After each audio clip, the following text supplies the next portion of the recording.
¿Qué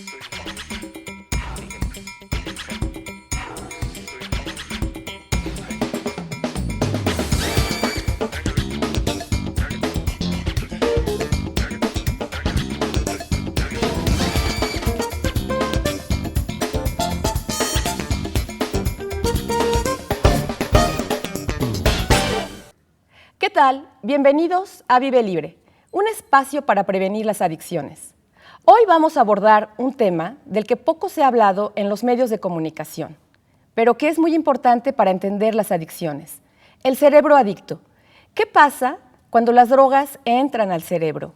¿Cómo se modifica la conducta y el comportamiento en un cerebro que ha enfermado de adicción? Pero también, ¿cuáles son las alternativas y los tratamientos que existen para poder recuperarlo? Y para hablar de este tema, hoy nos acompañan importantes especialistas. Está con nosotros Aylin Castañeda, psicóloga y especialista en adicciones. También está con nosotros Héctor Rosas Landa, maestro en psicología clínica. Y también nos acompaña Ángel Prado, médico psiquiatra. Pero antes de entrar en materia, vamos a ver un sondeo, porque salimos a la calle a preguntar qué tanto sabemos sobre el cerebro adicto. Vamos a verlo. Sí.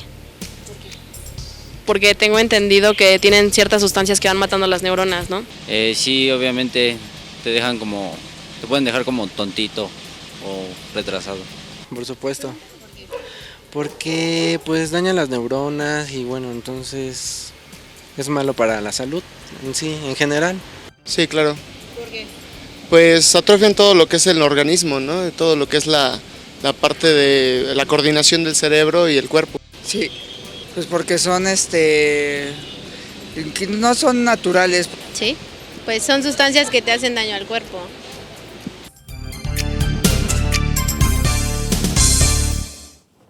Aylin, ¿por qué el abuso del consumo de drogas produce adicción? ¿Qué es lo que pasa en el cerebro?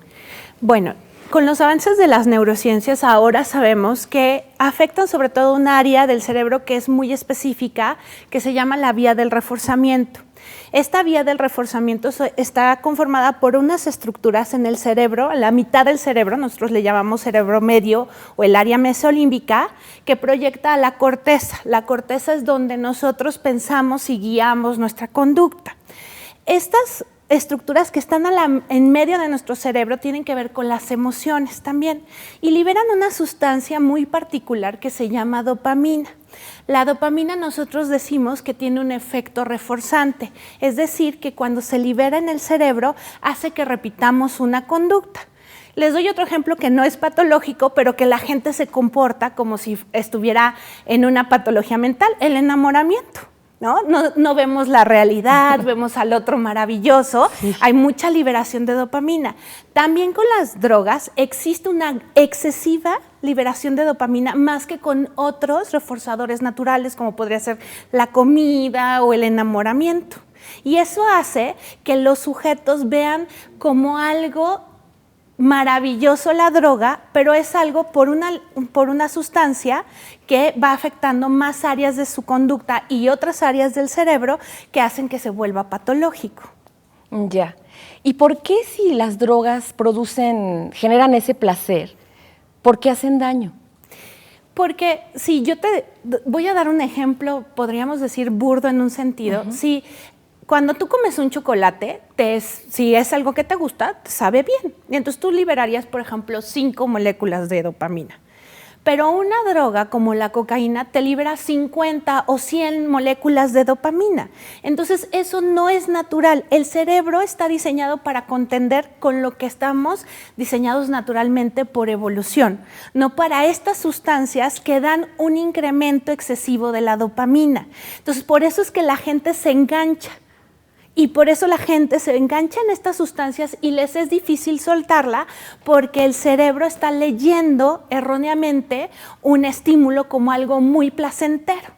pero luego, si lo dejan de consumir, es tan displacentero que necesitan consumirlo otra vez, y a eso es lo que nosotros le llamamos reforzamiento negativo. El no consumirlo es tan displacentero que lo sigo consumiendo. Entonces, al principio consumimos porque nos sentimos bien, y después seguimos consumiendo porque el quitárnoslos nos hace sentir peor que el consumirlo. Muchos de estos adictos saben que les hace daño su consumo y a pesar de eso lo siguen consumiendo porque el cerebro ya modificó las redes de cómo se conectan las neuronas. Decían las entrevistas que se mueren las neuronas, realmente lo que pasa es que las neuronas se conectan de manera diferente y eso no les permite, ¿no?, disfrutar otros placeres de la vida que son los que nosotros deberíamos de tener como seres humanos. Claro, ¿y qué pasa con el cerebro de un adolescente? Es decir, ¿es igual, pasa lo mismo, pasa ese mismo fenómeno en una persona joven que en un adulto, que en un niño? Neurobiológicamente ya sabemos que no es lo mismo un cerebro de un adolescente que un cerebro de un adulto, porque el cerebro del adolescente, del niño al adolescente, se termina de madurar hasta los 21 años. Y lo último que se termina de madurar son la corteza prefrontal, que es esta parte que tenemos aquí atrás de nuestra nariz y de nuestros ojos, que es la parte más evolucionada y es la que guía nuestra conducta, esta conducta moral de qué debo de hacer, qué no debo de hacer, qué me hace daño y qué no me hace daño, se termina de construir o de generar en el cerebro hasta los 21 años. Entonces, los adolescentes no tienen esta área que les dicen, estás haciendo algo mal, te estás haciendo daño. Entonces, el riesgo del consumo, entre más pequeños sean, no permiten que esta corteza se desarrolle de manera natural, ¿sí? Porque el exceso de dopamina la inhibe. Entonces, los chicos no son capaces de ver estas conductas de riesgo que están haciendo bajo el consumo de sustancias, porque su cerebro no se terminó de desarrollar y porque la droga inhibe esta área. Es algo en lo que pensamos poco, ¿no? Sí. ¿Por qué? ¿Y por qué, Ángel, por qué algunas personas se hacen adictas y otras no? Es decir, hay mucha gente que ha consumido una sustancia, una droga, sea joven o sea adulta, pasa principalmente en las personas jóvenes, en los adolescentes, ¿no?, que están como buscando su mundo y están probando nuevas experiencias. ¿Qué hace que uno se quede en este proceso adictivo y otro no? Sí existen diferencias y estas diferencias se conocen como vulnerabilidad. Ahora, la vulnerabilidad de cada sujeto depende de la magnitud y de la cantidad de estímulos de riesgo que hayan tenido.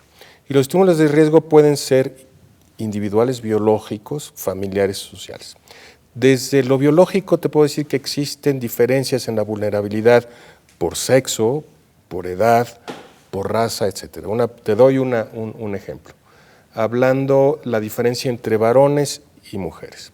La mujer es más vulnerable para el desarrollo de la intoxicación por alcohol y el alcoholismo, porque en nuestro hígado se produce una enzima que se llama deshidrogenasa alcohólica. Esta enzima que se llama deshidrogenasa alcohólica es la que desdobla el alcohol en acetaldehído. Los niveles de deshidrogenasa alcohólica en las mujeres son mucho menores que en los varones, y esto es lo que las hace más vulnerables. Hablando, por ejemplo, por edad, sabemos nosotros, como bien lo había dicho Ailín, de la vulnerabilidad de los adolescentes a no haber madurado completamente este cerebro, y lo que nosotros sabemos es que cuando las drogas se prueban a menor edad, tienen muchos más factores probabilísticos de desarrollar dependencia de las sustancias. Entonces, también existen factores de riesgo en el ámbito psicológico y en el ámbito social. Tenemos factores de riesgo importantísimos social. Tenemos 3,000 kilómetros de frontera con los Estados Unidos. Es un factor de riesgo importantísimo y estar pasando, ¿no? Entonces, pero el principal factor de riesgo es el consumo. Y si nosotros podemos evitar o retardar los primeros consumos en los adolescentes, estamos haciendo prevención. Y esto es muy importante. Entonces, bueno, son las diferencias de cada uno, ¿no? Sí. ¿Y existen enfermedades cerebrales, digamos, como la depresión, sí, claro, como el déficit de atención, el déficit motivacional, que hagan que cuando entra una sustancia, una droga al cerebro esta, digamos, pegue de una manera más fácil o eso no tendría Hacen más vulnerables a las personas.